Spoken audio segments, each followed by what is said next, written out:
Hey guys, this is Steve Huff, SteveHuffPhoto.com. I'm here today with two beautiful cameras. The Leica M-P, now not the MP as in the MP film camera, even though you have the selector switch here for your rangefinder viewing area, your viewfinder. This is an M-240 now, and in the new design, the new cosmetics that Leica has done since the M8. When the M8 came out, they later came out with the M8.2 in all black paint with a black dot and all stealthy with some upgrades. The M9 came out, then they came out with the M9P with this same concept. You have the plain look, no dot, no M, and on top you have the script that says Leica Camera, Wetzlar, Germany. So it looks more like a classic MP film camera. So now you have this here, the Leica MP, which a lot of people love the cosmetics of because they're stealthy, they're clean, they're classic, and they're beautiful. But it is actually pretty much the same camera as the M240 with a couple of things added. For one, the M240 has a 1 GB buffer. That means you can only take so many shots before that buffer runs out, and then your camera's hosed up and you have to wait. This has a 2 GB buffer, so it's going to give you more leeway if you're a continuous shooter. I'm not, but many of you are.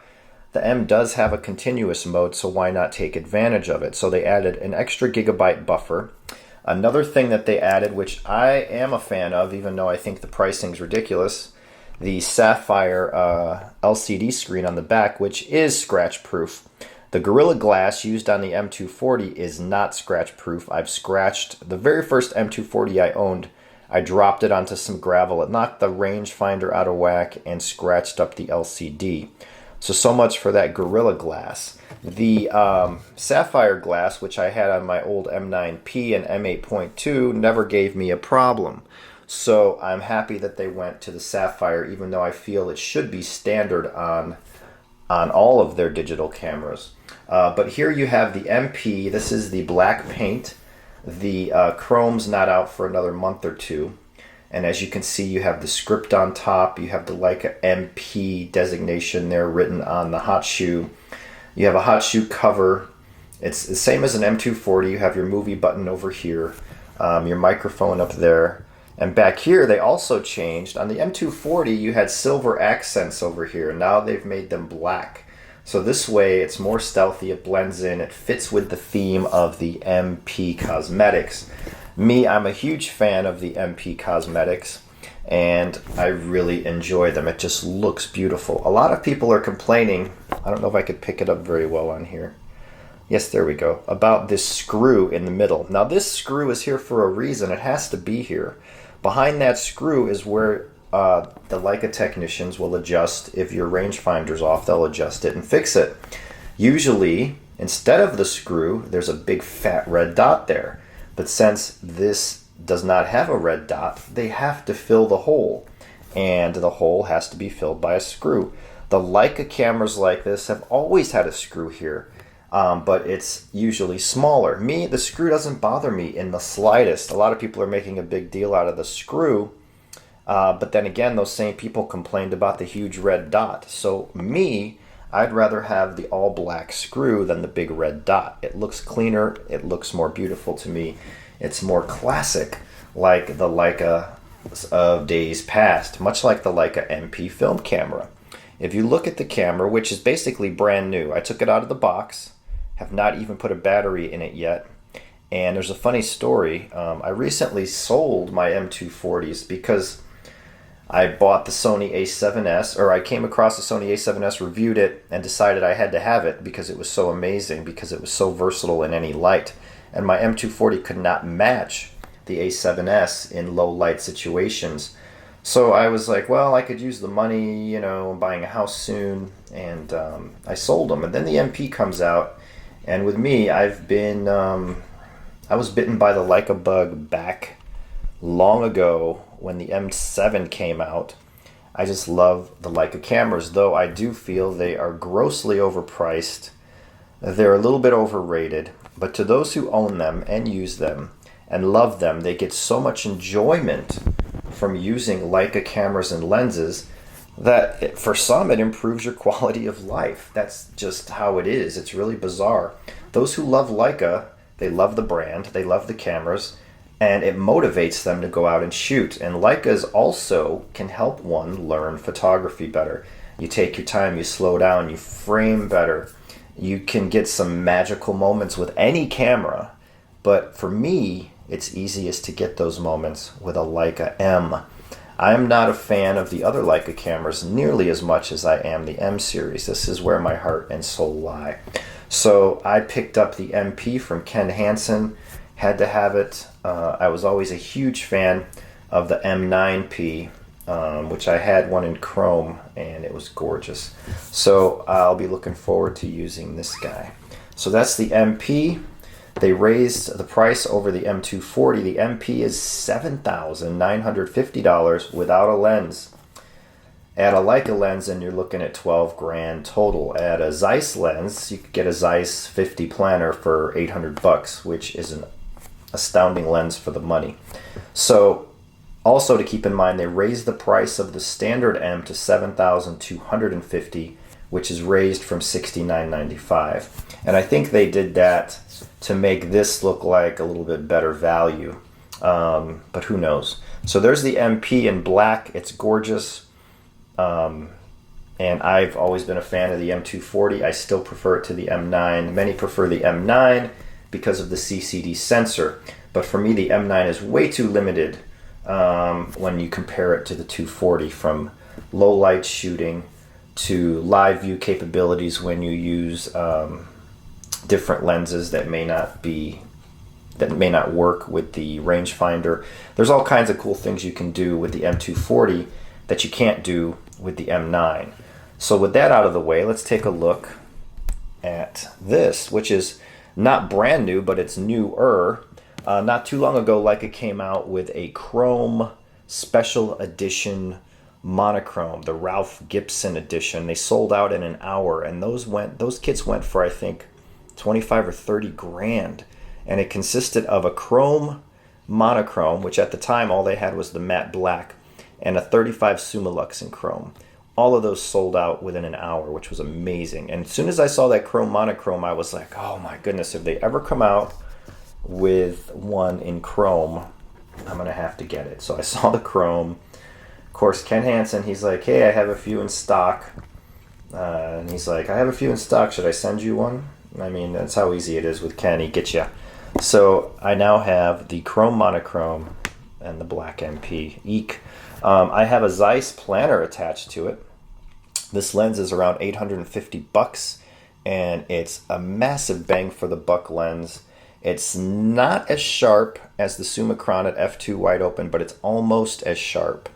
It has punchier colors than the 50 Summicron. I'm talking about the standard Summicron. It has a little more 3D pop than the standard Summicron.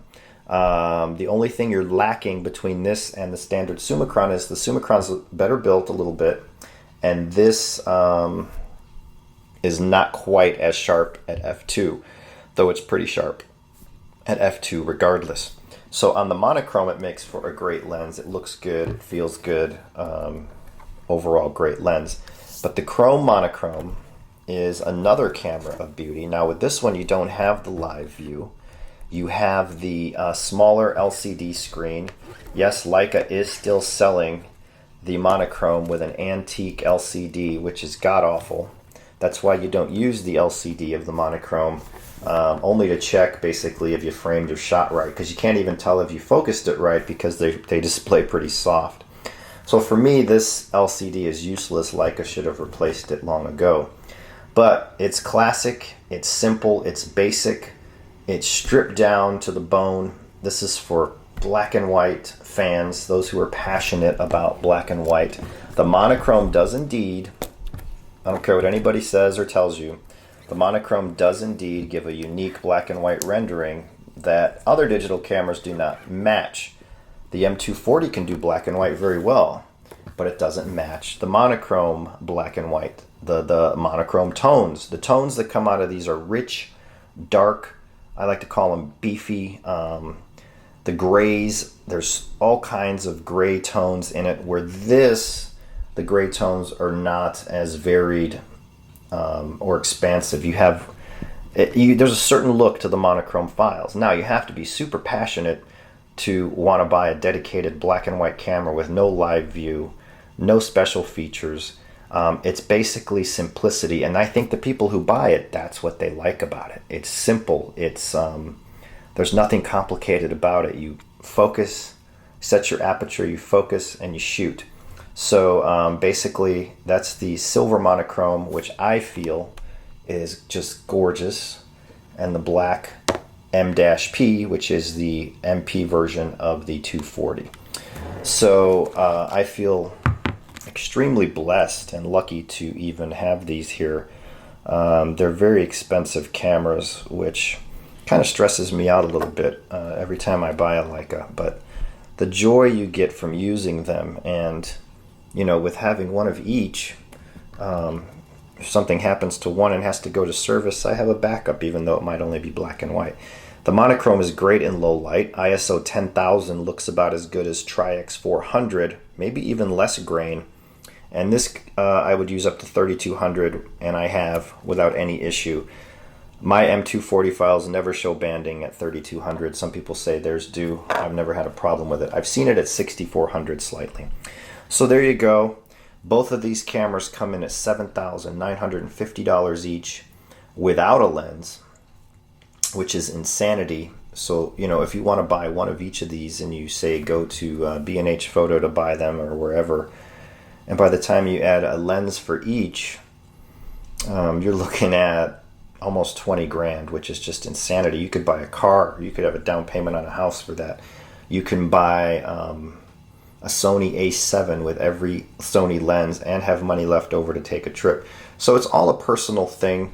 I'm here to tell you that Leica's overpriced. They're way too expensive, but there is a market for them. People buy them, people love them. The people who buy them, it's not, there's things that go around online saying, oh, only rich doctors who don't know how to shoot buy Leicas. That's not true. There's a lot of professional photographers who adore their Leicas. So it's just a thing. It's like a lifestyle kind of thing. Some people would rather have a fancy watch or a fancy car. Some people would rather have a fancy camera. That's all it comes down to. So there you go, my look at the MP and my look at the monochrome in chrome. And there you go. Look for more. There's not really much I could say about the MP. It's the same camera as a 240, so there's no use in going on a full review on it because it's the same sensor, the same performance. You're only getting that bigger buffer, which is a speed thing, and you're getting the sapphire glass, and you're getting the cosmetics. So that's all you're getting in the MP. So, and I've already reviewed the monochrome, which is at stevehoughphoto.com. I reviewed the M240 at stevehoughphoto.com. These are kind of just refreshes before Photokina. Now let's wait and see what Leica comes out with at Photokina. That's going to be interesting. There you go. If you like this video, thumbs up and subscribe, and always check back to stevehoughphoto.com for more news, reviews, motivational posts, daily inspirations, and all kinds of cool guest posts and images. Take it easy. See you next time.